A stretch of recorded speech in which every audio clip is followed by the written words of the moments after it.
What up, Holmeses? Welcome to Nate's Garage. We are going to talk about this travesty of a work clamp that came with the Cut Shifty plasma cutter off of eBay that I've been doing other videos about. It's a little DIN, I forget what, I don't think it's DIN 25, I think it's DIN 20 or, oh, there it is right there. I guess it is DIN 25. And this weak ass clamp, I mean, it's worked fine since I've used it a couple times, but it's not even 4 feet. It is 6mm squared cable, but I don't know, when I looked at one of these connections on here, like where this is actually connected up to it, well, I can't seem to get this thing off right now. In any case, it looks like junk. We'll get into that. How am I going to fix that? I don't know where I found that thing, but it was on sale somewhere. I got me some cheap old jumper cable, and that's going to be my cable for it. To start with, we are going to reuse this plug right here. So what we'll need to do is figure out how to get this out of here. And basically, I think it just takes I think it just takes a little bit of prying on some things to be able to get it up out of this rubber prison that it's being held in right here. Like so. And so what you have is this brass connector with a set screw in it and this here wire. I'm gonna guess this is a metric size of about that caliber. Yep, that it is. Well, it's in there pretty good. Looks like they've got a little ferrule on there that when it got squashed in place kind of formed to the inside. Oh, I see. There is a ferrule in there. Well, we'll see if, okay. So basically this, since I have it here and since I'm taking it, there it came apart. I was not impressed by this crap right here. There are so many strands hanging off of here. And this is just amateur hour all over the place here, which, granted, when you're going to buy a plasma cutter off of eBay, like the Cut Shifty, you're going to find stuff like this, most likely. We're done with this. Oh, oops, we need this part here. We're done with this clamp. We're done with this cable. At least for this purpose, it's gone. So now we've got this thing right here. Now what I'm going to have to do is figure out if I can reuse that there ferrule. I think I can probably figure out a way to do that, but I do need to get it out of there. We're going to remove the set screw all the way out so I know it's not, that's what was keeping it in there. Let's look at the new cable. I'm not going to use these clamps because they don't really spring closed real tight, and if you're going to clamp it on something like a thin gauge sheet metal or something, I don't know that it's going to get that much of a good grip on it. It's good for battery terminals, but not so much maybe for sheet metals. Let's get that out of there.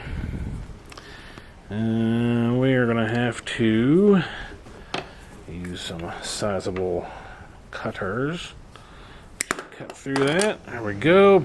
Boy, that does not look like 4-gauge wire to me. Maybe it is, but geez, that's small. When you buy the cheapest thing you can possibly find, this is what happens. Let's look at the old Cut Shifty cable. Let's cut this so that we're basically down to, well, you know, it might be close. I think the other one here has got more. Oh boy, no, it's not. You can see here the difference between the Cut Shifty original cable and the jumper cable that I got here that's supposedly 4-gauge. That 4 gauge rating's a bunch of shit. That ain't 4 gauge. No freaking way. That's 8 gauge on a good day, maybe. Well, what I don't want to do is replace this with smaller cable. What to do? What to do? What to do?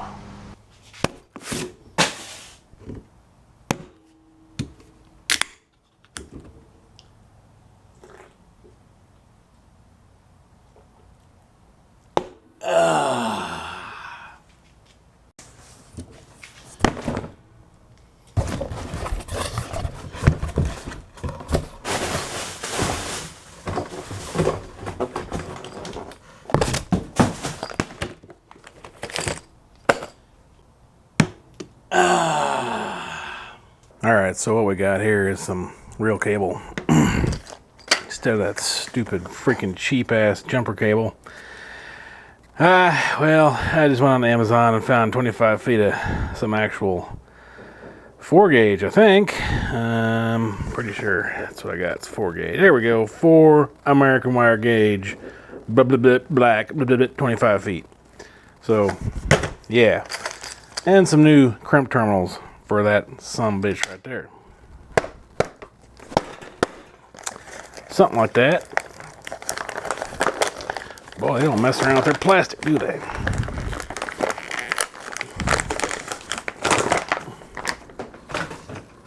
So, yeah, here we go. It's some nice looking stuff here. There we go. Tough Flex. Heavy duty welding cable. 600 volt. Blah, blah, blah, blah, blah, blah. So, there we go. So, 25 feet of this. I'm going to use 12 of it, I believe. Alright, I can't find the little collar that came with this thing. I put it aside somewhere. Who knows where it went. So, I'm going to simply tin the end of this with my handy-dandy butane soldering iron. So, first things first, let's strip this monkey right about there. Watcha, watcha, watcha, watcha. Oh, beautiful. Before I do anything, I'm going to put this boot over there, like so. This is apparently thinner on the outside. Yep, it's a thicker insulation on the stuff that came with it. Roughly the same diameter as the new stuff, but a thinner insulation on the new stuff because it's actually a quality product from somewhere apparently made in USA. There are some things that China does fine. There are some things that the USA does fine. I think wire is one of those things that the USA does better. So there we go. Now let's light this on fire. The Yak 10. Watcha! Corn tack.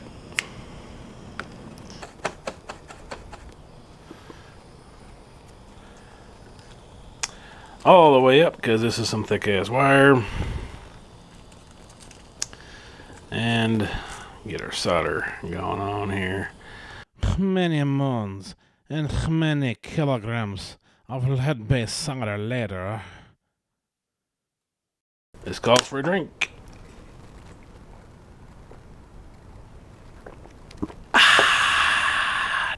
Okay, so that needs to now. Still very hot, by the way.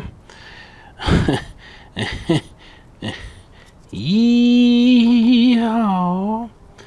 Oh, baby. I'm sure there's a better way to do this.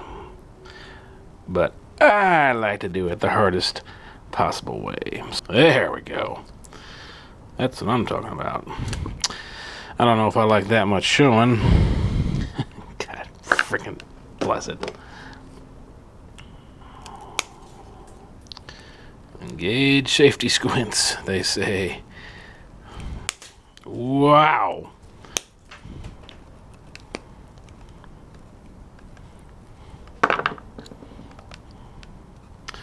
Nothing like a copper string in your eye. Alright. Got that fart knocker in there. Tighten it right down. Yeah. Let it know who's boss. Excuse me, beer burp. And like so. This particular one has these two little grooves right here, but not on the third side, so those line up with the two little grooves in the thing there. And Bob's your uncle. A little loose on that side, again, because the Chinese insulation's a little thicker. I don't think that's going to matter. Let's measure 12 feet of this out, shall we? This here table is 25 inches. Damn it, why couldn't it be an even 2 feet or something? Let's just say it's 24 inches and we'll have some left over. 2, 4, 12. That's going to be 12 feet plus about 6 inches. So 12 and a half feet is what this is going to turn out to be. So I'll knock about 6 inches off of here, not a problem. We'll cut it right here. How do I not have something to cut this with over here? That's not going to work very well. Let me get the correct tool for the job. If you would hold on a second, please. There we go. Yeah, isn't that nice? Yeah, buddy. I'll use that for something else. Now I need to basically put one of these on here.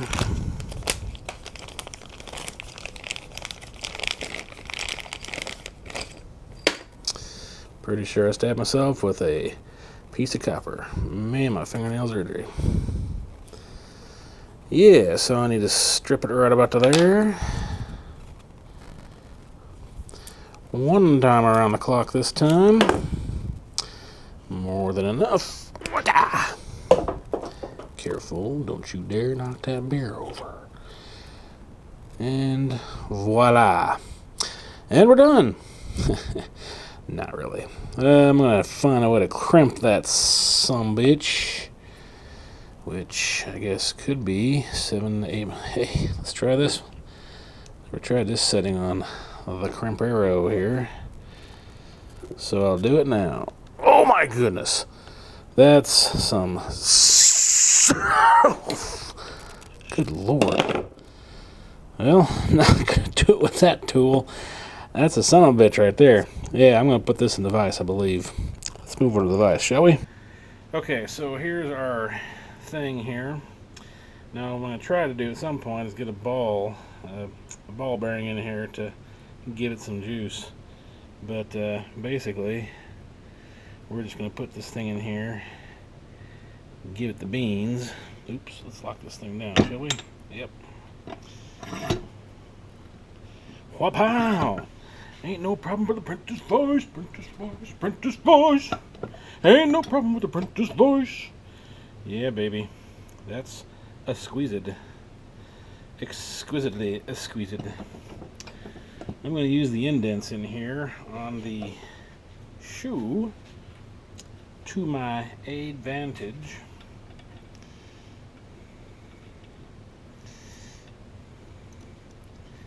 If I can. Hold that ball in place while I squeeze it down a bit more. Yes, sirree, Bob.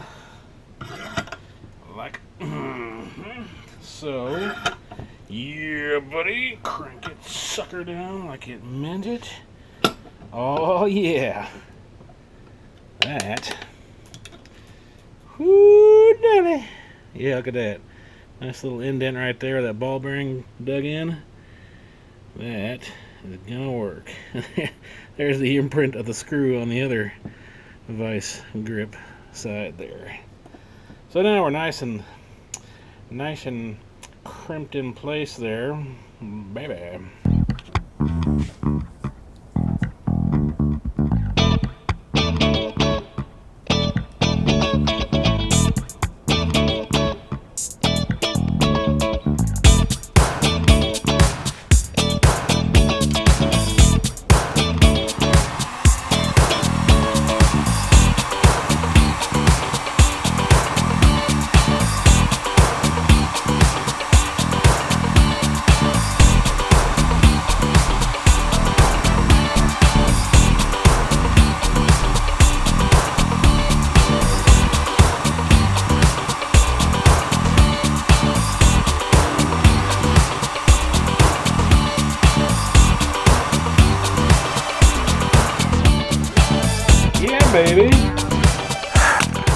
Alright, so now we got that on.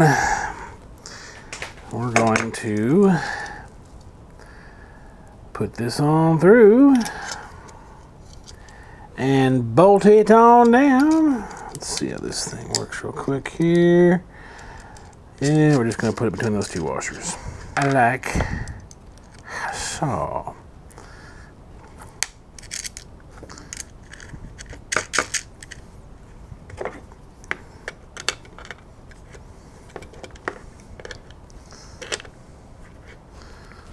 Ka-cha.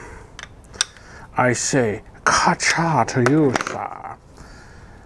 There is our new work clamp for the Cut Shifty. All 12 feet of that monkey right there. Hell yeah. Reuse the DINS 25 connector. Found a new cheap clamp. Got some 4-gauge, actually 4-gauge wire off of the Zon of Emma, and made me a 12-foot beer. 12-foot beer. Sounds good.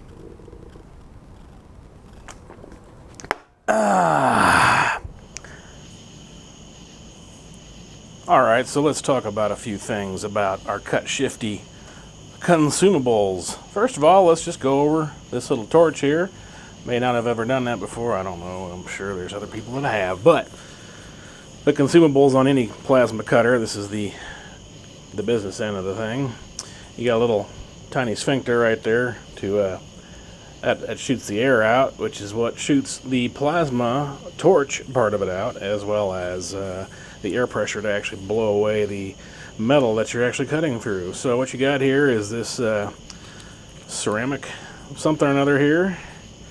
This is just basically what keeps the air going in the right place. This little O-ring right here is keeping the air from blowing backwards. So you got the cone, or whatever you want to call that thing. You got the tip right here. This is the one that comes with it. This little shouty here. Get the tip there, which obviously I've been using this a little bit, so it's a little crudded up. You have the swirl ring, which is also made out of, what's that word I'm trying to think of? You know, ceramic. That way it doesn't get burned up all in the fires of hell there. And this basically makes the air swirl around. That's what's called a swirl ring. You can see little holes here in the torch head where the air comes out, and then it hits that thing and swirls it through that little dude right there. So you got your swirl ring, and then you got your electrode. You can tell that's been used. Now what's kind of nice about these little dudes right here is that they're double-sided. So you use this until that burns down. I haven't used it enough to know what that looks like yet, or how far down it's going to get before you can't use it anymore. But once you do, you can just flip it over, and you got the other side to use too. These are considered consumables. This dude right here obviously is going to get burned down. This dude here is obviously going to get crudded up and probably, consumed to some degree. These things, well, these things break. They're ceramic, so if you drop it on the ground, it might break. These things here might also break if you whatever, aren't careful with it. So all these things are considered the consumables part. Have I told you the good news about my own personal savior, online shopping? Well, turns out you can get cheapo consumables for your cheapo Cut Shifty. So I got a whole bunch of extra stuff in here, but the kit that I got, and I'll have a link somewhere up here with the eBay auction that I got with all this stuff in here, comes with a bunch of these cones. Probably a lifetime supply for me, I'll be honest with you, unless I go crazy. And also what I got was the more swirl rings. So I got a bunch of swirl rings. What I got that I like so much, I mean, the Cut Shifty itself came with extra nozzles and electrodes of the standard variety. So these little dudes right here, that look just like what came on the torch I just took apart there. So you got the little dudes right there like so. Now, what I did on purpose was to get the extended tips and electrodes. What this does is make things stick out a little further. So the swirl ring is the same and the cone's the same, but now I got longer electrodes and longer nozzles or tips or whatever you want to call that stuff. And these go back on here just the same as the standard stuff. You got your electrode, you got your swirl ring, you got your nozzle, tip, whatever, and you got this dude. And what makes a difference there is that now it sticks out that far. Why would you want it to stick out any further than what it does already? Well, let me show you something. First thing I want to show you is something that everybody should have in their arsenal. Bar stock. This is like a 1/4 inch thick by some length long aluminum. Found it in the scrap at the local metal shop. And what this is a really nice straight edge. These things are really straight, and you don't have to buy a nice ruler or something. You can just get a piece of this. I'm sure a ruler's actually cheaper, but anyway, what this does is makes for a real nice straight edge to drag the edge of your plasma cutter along. And you see I made a couple notes here. Back when I had the standard tips, you can see my little drawing here where I had to rest the cup, the big white cup, up against the edge of the 1/4 inch aluminum here, because that's all the longer the tips would allow me to get. However, with the extendo tips here, it lets me tap that tip right up next to the edge of the bar here, and it turns out it's a nice little even 1/8 of an inch. That's 3 point something, I think it's like pi 3.14 something millimeters, but yeah, 1/8 of an inch even.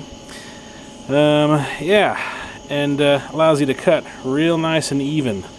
So that's nice. I got this nice little piece here too for shorter cuts, you know what I'm saying? So that's the first thing I wanted to show you. That's actually what I wanted to show you. Let's go ahead and cut something here, shall we? So what I'm going to do is cut a nice little piece of this stuff off. I'm going to use the crappy end there and cut it off square first, and I'll show you how nice that straight edge works. So you can leave your Cut Shifty cranked all the way up to 50 and not worry about it too much, but you're going to get a lot of crap on the back end, and your cuts, you know, there's going to be some dross, as they say, hanging around and crudding things up a little bit. So I'm going to try something here. This is 1/8 inch metal, I believe. Yep. I don't know if that's showing through. There you go. Roughly 125. So 1/8 inch mild steel. I'm going to go with the rule that I just Googled. So when you're talking welding, you say about 1 amp per 1,000th of an inch. Apparently, according to Google, when you're doing a plasma cutting, it's 1 amp per 100th of an inch. So since we have 12.5 hundredths of an inch to cut through, this should go on, you know, 12 or 13 amps if you're going to do it right.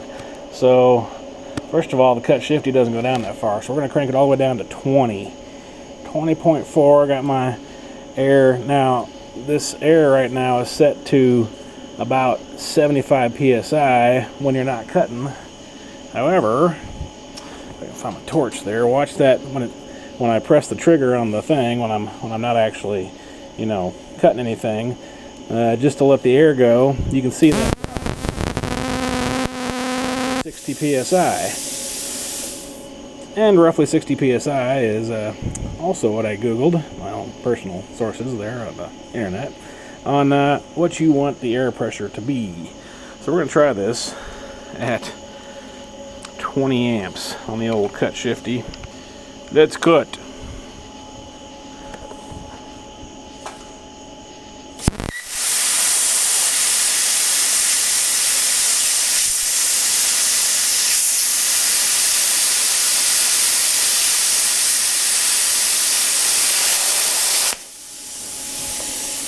I'm going to go ahead and say it at 1.5 amperage. I can usually go through things like butter when I don't turn it down, so I'm just going to go ahead and crank that. I'm going to use 35 now. Take my word for it. 34.7 is what it says. We'll see what it does. Well, obviously this thing's already cut most of the way through, but I'm just going to finish it off here.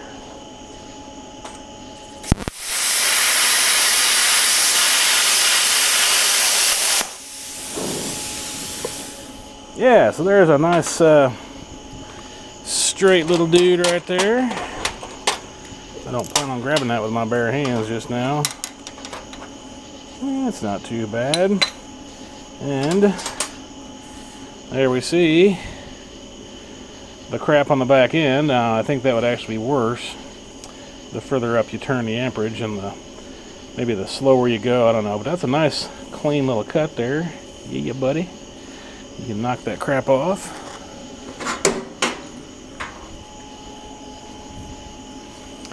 Let's see if I can knock that crap off. Just like that. Booyah! Nice clean cut. Check that out. And hella straight. Yeah. Let's say I want to take an inch off of this. Alright? Well, according to my handy dandy little calculations, you're going to measure an inch plus an eighth of an inch, put your straight edge on the inch and an eighth. That's a little warm still, pinky. And then slap it off there, and I'll show you how close it gets. Got me this little Mark All Silver Streak welder's pencil. I'm not so sure I like them that much, but got my special pencil sharpener too. You ever seen one of these? Works like a charm. 1 1/8. Square that line off real nice. Alright, now we got our straight edge right on our line there. Let's see how it does, shall we? 34.7 amps.